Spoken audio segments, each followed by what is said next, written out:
your body is made of rhythm and energy that flows, and you can get all that going and change everything.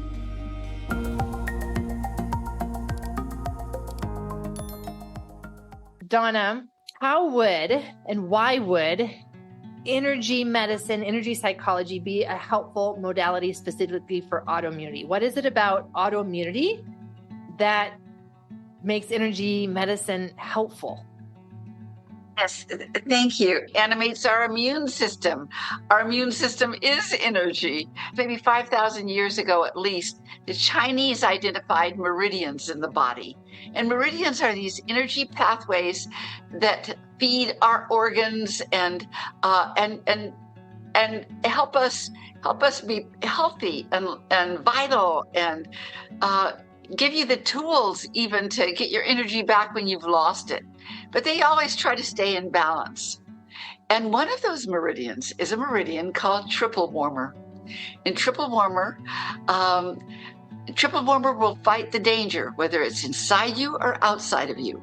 When I was very sick with multiple sclerosis, and I was told because it was breaking down all my organs after a while, I was told I would not make it. And that, and I had 5 different specialists say the same thing. And the reason why everything was breaking down is because this meridian triple warmer had gone nuts, thinking everything was dangerous. Everything was dangerous. And so when everything is fought, you get inflamed, you get wrong messages to your cells. Everything was really kooky. But when I began working with energy, I began working with that meridian, triple warmer, because if I could sedate it and calm it down, then it would back off and let the other meridians do their job. That ability to adapt, right? The nervous system, that's what it does, adapts. The immune system, it adapts. And so whatever information it's being fed, it will adapt to that. And when it's in an environment where it sees danger everywhere, it will adapt to that. Yes. And we are so lucky to have another meridian called spleen meridian, because spleen meridian, its entire job is to help your body adapt and learn the new ways of adapting and not be stuck in the old. Triple warmer is really stuck in the old and likes the old habits and really will, you just can't, you sometimes have a hard time overcoming what triple warmer sticks to. But spleen comes along, and its job is to help you adapt. And so we give energy exercises to people to help triple warmer sedate and spleen get stronger. And I think that's what's really required. We've got to evolve and be on a new playing field so that triple warmer isn't in charge. What have been the patterns that you've seen for the specific emotions or specific beliefs that the body holds on to in autoimmunity that we want to help the spleen meridian to shift those out and can identify those? Yes, I mean, we still hold on to fear in our bodies. Fear was from ancient times when you had to be fearful, but we don't need that kind of fear now. Now it just gets in the way of your sense of confidence and being sure of yourself and your body knowing. You know, we have a gland here called the thymus gland, and it actually learns from what we do in our world out here. If you feel that you aren't safe, or you feel that you have to please everybody, or you feel that you have to, whatever you have to do, and that you can't just be a natural person to yourself, the thymus gland learns that and starts taking on this idea of keeping the world out so you're safe, all sorts of things, and all of that influences your immune system. That fear is something that we're going to need to shift if we have developed an autoimmune condition. Absolutely. Right? And it's fear, and it's anger, and it's suffering, and it's having not enough compassion or too much compassion. Some people give everything away because they have too much compassion. And so then they don't have that sense of survival for themselves. They have the survival for you.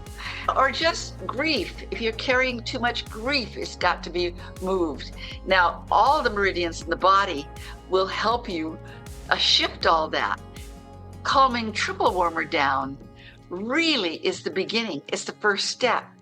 Calming triple warmer down, and then strengthening spleen and your vagus nerve. So how would a practitioner who's working with someone who is there for trauma work, but they also have an autoimmune condition, how would a practitioner introduce energy medicine to the modality that they're already working with or trained in? I like to show people. I demonstrate.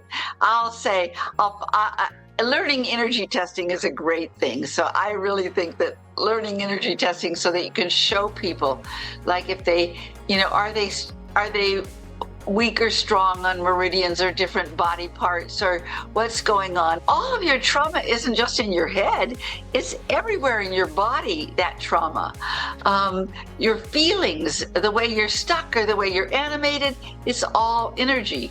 I like to look and see what element a person is. Like a fire element always believes it, immediately, and other elements don't. Metal elements don't believe it. So I have to show them, or I will remind them of things like every time they lift their arm, if it was just an arm there, that wouldn't lift. You've got to have something flowing through that arm. Energy is making that arm lift.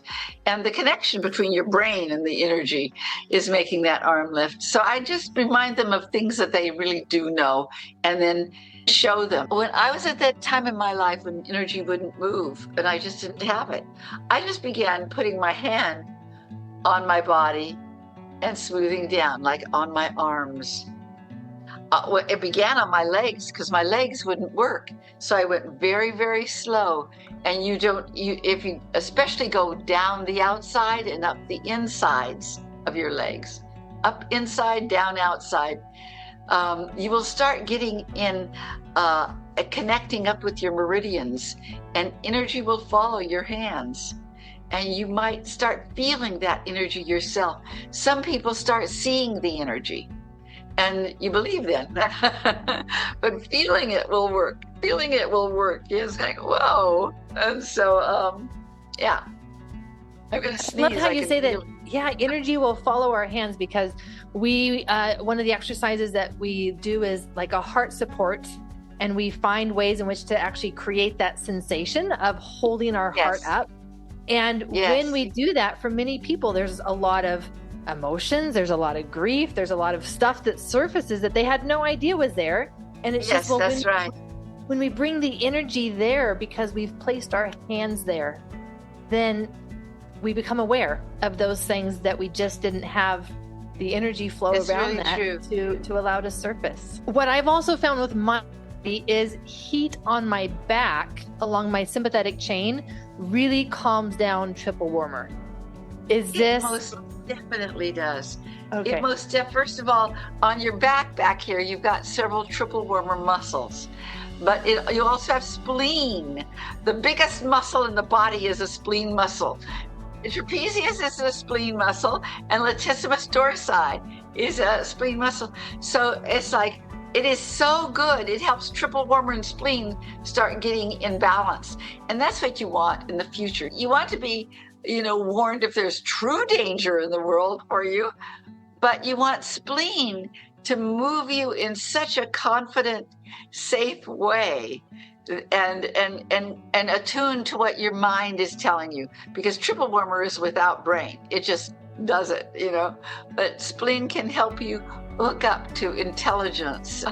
However difficult it may seem to overcome something, what I have found, the body will overcome it. The body can, but you've got to get in sync with the natural rhythms of your body, the natural vibrations of your body, or vibrations that are stronger that can help balance it out. But learn at least the simple techniques of energy medicine. You'll be so glad. You'll be so glad, and your life will not kind of spiral down as you get older.